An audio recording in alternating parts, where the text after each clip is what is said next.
Hello class 11th। आज हम अपना नेक्स्ट टॉपिक स्टार्ट कर रहे हैं जो है डाल्टन का आंशिक दाब का नियम।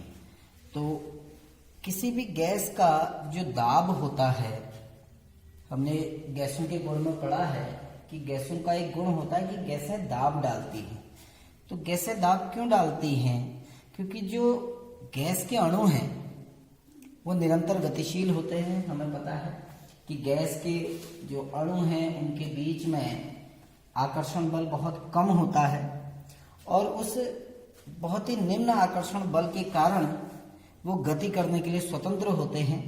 और जब गैस को किसी पात्र में रखा जाता है तो गैस के अणु उस पात्र की दीवार से लगातार संघट्य करते रहते हैं। यानी मान के चले अगर ये पात्र है, इस पात्र में हमने कोई गैस भरी है तो गैस के अणु लगातार इस पात्र की दीवार से संघट्य करते रहते हैं, जिसको हम संघट्य यानी पात्र की दीवार से लगातार टकराते रहते हैं। और इस संघट्य के कारण एक दाब उत्पन्न होता है और वही उस गैस का दाब भी कहलाता है। तो जॉन डाल्टन ने गैस के दाब, जॉन डाल्टन ने क्या किया, उन्होंने दो या दो से अधिक गैसों को जो परस्पर क्रिया नहीं करती हैं, जो एक दूसरे से क्रिया नहीं करती हैं, उनको एक पात्र में रखा और उनके आंशिक दाबों के संबंध में एक नियम प्रतिपादित किया। ठीक है ना। उन्होंने क्या किया कि पहले दोनों गैसों को अलग अलग पात्र में लिया। यानी जैसे आपके पास दो गैसें हैं, माना ए और बी, तो पहले दोनों गैसों को अलग अलग पात्र में लिया और फिर क्या किया, उनको एक ही पात्र में ले लिया दोनों गैसों को। यानी पहले अलग अलग पात्र में रहकर उनका दाब का अध्ययन किया। उसके बाद दोनों गैसों को, क्योंकि दोनों अनभिक्रियाशील हैं तो एक दूसरे से क्रिया करेंगी नहीं, उनको एक ही पात्र में रखा और उसके बाद अपना एक नियम प्रतिपादित किया। और उस नियम के अनुसार क्या था, पहले मैं वो नियम आपको बताता हूँ। ये कहता है कि यदि दो या दो से अधिक अनभिक्रियाशील गैसें किसी पात्र में बंद हों, ठीक है ना, जैसे हमने यहां पर बंद किया, तो ये नियम कहता है कि यदि दो या दो से अधिक, दो भी हो सकती हैं, दो से अधिक भी हो सकती हैं, दो या दो से अधिक अनअभिक्रियाशील जो आपस में क्रिया ना करें, अनअभिक्रियाशील गैसें किसी पात्र में बंद हों। यानी एक पात्र में हमने दो या दो से अधिक अनअभिक्रियाशील गैसों को बंद कर दिया। ठीक, तो वो इससे आगे कहते हैं कि जब हम दो या दो से अधिक अनअभिक्रियाशील जो रासायनिक रूप से क्रिया ना करें उन गैसों को किसी पात्र में बंद कर दें, तो वो कहता है कि गैसीय मिश्रण का कुल दाब, यानी जितने भी घटक होंगे उन पूरे गैसीय मिश्रण का जो कुल दाब होता है वो प्रत्येक गैस के आंशिक दाब के योगफल के बराबर होता है। ठीक है ना। तो गैसीय मिश्रण का कुल दाब, तो गैसीय मिश्रण का कुल दाब, पूरा जो दाब होगा उस मिश्रण का स्थिर ताप पर, कुल दाब स्थिर ताप पर प्रत्येक गैस के आंशिक दाब के योगफल के बराबर होता है। प्रत्येक गैस के आंशिक दाब के योगफल के बराबर होता है। आंशिक दाब के योगफल के बराबर होता है। जैसे अगर हम मान के चले हमारे पास तीन गैसें हैं, ठीक है ना, ए बी सी हम मान के चले, और उन तीनों गैसों को हमने किसी पात्र में बंद कर दिया। आपके पास तीन गैसें हैं ए बी और सी। माना इसका दाब आपका हम मान लेते हैं, दाब को हम पी से दिखाते हैं, तो इसका दाब पी ए हो गया, इसका दाब पी बी हो गया, इसका दाब पी सी हो गया, और कुल मिश्रण का दाब जो होगा उसको हम पी से मानते हैं, पी टोटल कुल दाब। ठीक है ना।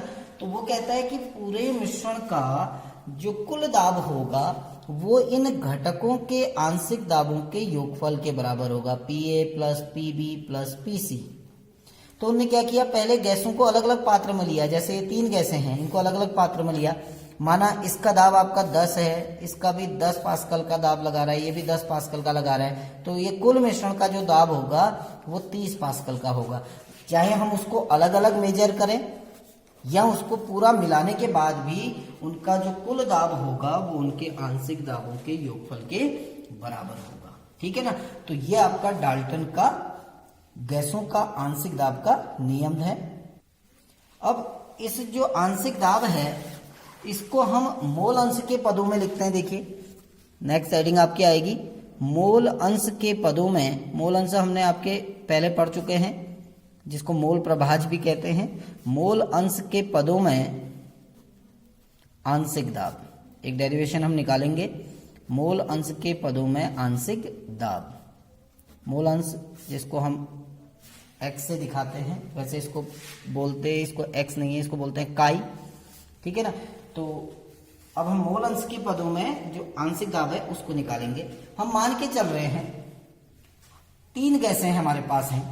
मैं मान के चल रहा हूं कि माना A, B व C 3 गैसें, आपके पास 3 अलग अलग अनअभिक्रियाशील गैसें हैं किसी V आयतन के, कैपिटल V आयतन के पात्र में बंद हैं। हमने माना कि हमारे पास 3 अनअभिक्रियाशील गैसें हैं A, B और C जो किसी V आयतन के पात्र में बंद हैं।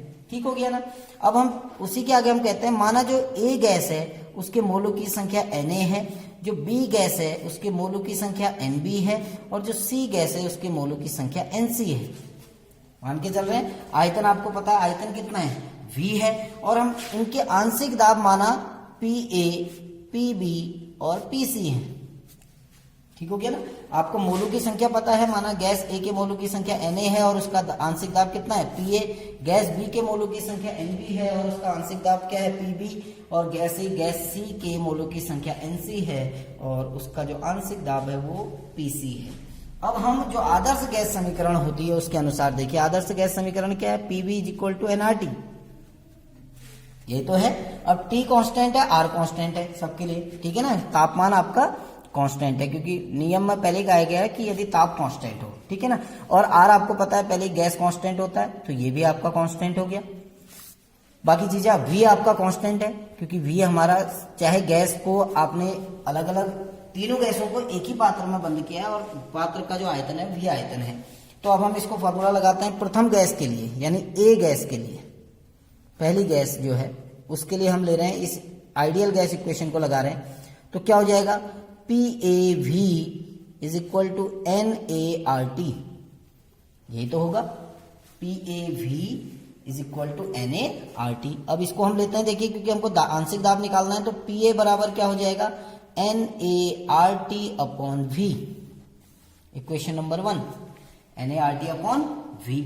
ऐसे ही अगर हम B गैस के लिए देखें, आपकी दूसरी गैस कौन सी है B गैस, B गैस के लिए अगर निकालते हैं तो क्या हो जाएगा PBV = NBRT, और अगर हम आंशिक दाब निकालें तो PB = क्या हो जाएगा NBRT/V, है ना। ऐसे ही अब अगला तीसरी गैस के लिए जो C गैस है, तीसरी गैस जो हमने मानी है उस तीसरी गैस के लिए अगर हम निकालें तो क्या हो जाएगा PCV = NCRT, होगा ना। और अगर हम आंशिक दाब निकालें PC = क्या हो जाएगा NCRT/V। ठीक है ना। ये इक्वेशन नंबर 3 हो गई और ये इक्वेशन नंबर 2 हो गई। हमने आदर्श गैस समीकरण के अनुसार 3 इक्वेशन लगाई। अब हम डाल्टन के नियमानुसार देखो, डाल्टन का नियम क्या कहता था, डाल्टन का नियम कहता था कि जो कुल दाब है P टोटल वो किसके बराबर होगा, तीनों गैसों के आंशिक वाष्प दाब के बराबर होगा, PA + PB + PC। अब वैल्यू रख देते हैं, देखिए P टोटल कुल दाब, और जब हम कुल दाब निकालेंगे तो हम इनको सबको जोड़ देंगे, जोड़ेंगे तो क्या हो जाएगा PA क्या था, ये था NART/V प्लस PB क्या था NBRT/V, अभी हमने मान रखे हैं, और PC क्या था NCRT/V। अब देखिए इसमें से RT/V कॉमन आ जाएगा तो P टोटल = क्या हो जाएगा आपका RT/V इसमें से कॉमन आ जाएगा। तो हम क्या कर सकते हैं, इसको हम लिख सकते हैं RT/V और यहां हो जाएगा Na + Nb + Nc, ये तो होगा RT/V हमने कॉमन ले लिया और आगे हो जाएगा Na + Nb/V। Na plus NB plus NC। अब हम मान के चल रहे हैं चूंकि Na plus NB plus NC यानी तीनों के मोलों की संख्या को हम क्या कहते हैं, कुल मोल। तो इसको N से दिखा सकते हैं हम, गैस के मोलों की कुल संख्या, जहां पर N बराबर क्या है, मोलों की कुल संख्या, मोलों की कुल संख्या हो सकता है ना, क्योंकि A के मोल धन B के मोल धन C के मोल बराबर क्या होगा, मोलों की कुल संख्या हो जाएगा। अब कुल संख्या हो गया तो हमारी इक्वेशन क्या आ गई, देखिए P total is equal to क्या हो जाएगा, RT अपॉन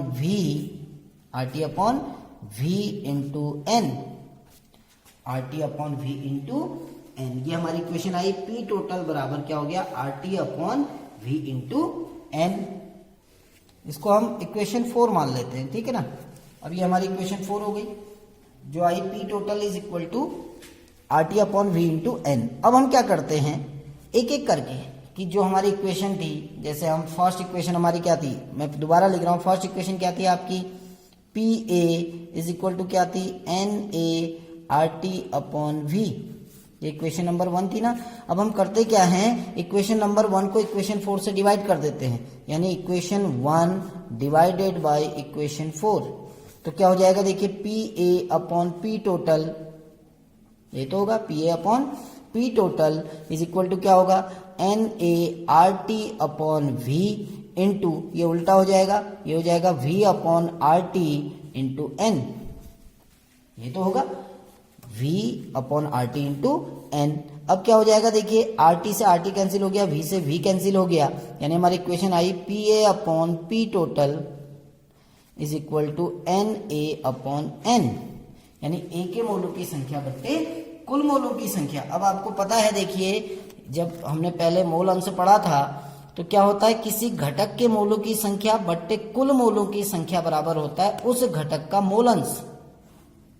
ये तो होता है, क्योंकि हमको पता है किसी घटक के मोलों की संख्या यानी A के मोलों की संख्या बट्टे कुल मोलों की संख्या बराबर क्या होगा, A का मोल अंश, यानी XA हो गया आपका। तो इसकी जगह पर हम क्या रख सकते हैं, XA रख सकते हैं। तो हमारी इक्वेशन क्या आ जाएगी, हमारी इक्वेशन आ जाएगी PA upon P total is equal to XA।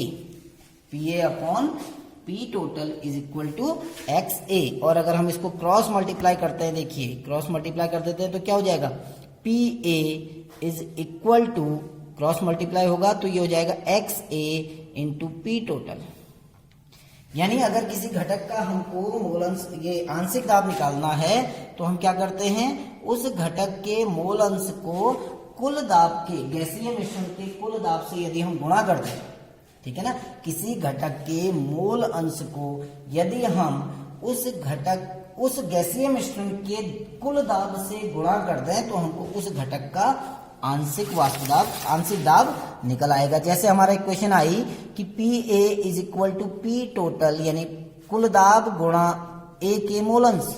ऐसे ही हमारा PB इज इक्वल टू क्या होगा, कुल दाब गुणा B के मोल अंश। ऐसे इस घटक C का आंशिक वास्तु दाब क्या होगा, आंशिक दाब क्या होगा, घटक पूरे मिश्रण का दाब गुणा घटक C का मोल अंश। तो ये जो हमने इक्वेशन अभी निकाली, ये एक रिलेशन है किसके बीच में, आंशिक दाब और मोल अंश के बीच में। तो यदि आपको मोल अंश दिया है तो आप आंशिक दाब निकाल सकते हो। क्या करोगे, मोल अंश को कुल दाब से गुणा कर दोगे तो आपका आंशिक दाब निकल आएगा। या आपको आंशिक दाब दिया है, मोल अंश निकालना है तो आप क्या करेंगे, मोल अंश निकालना है तो क्या हो जाएगा, यहाँ पर देखिए XC is equal to PC upon P total, यानी कुल, ये घटक C का जो दाब होगा आंशिक दाब, उसको कुल दाब से यदि आप गुणा भाग दे दें तो आपको घटक C का क्या निकल आएगा, मोल अंश निकल आएगा। तो ये जो था, ये है डाल्टन का आंशिक दाबों का नियम, जो ये कहता है कि यदि 2 या 2 से अधिक अनाभिक्रियाशील गैसों को किसी एक पात्र में बंद कर दिया जाए तो गैसीय मिश्रण का कुल दाब जो होगा वो स्थिर ताप पर प्रत्येक गैस के आंशिक दाब के योगफल के बराबर होगा। तो ये आपका डाल्टन का आंशिक दाब का नियम था। कल हम बात करेंगे गैसों के विसरण नियम पर आधारित, जिसमें हम ग्राहम का विसरण नियम पढ़ेंगे। Thank you.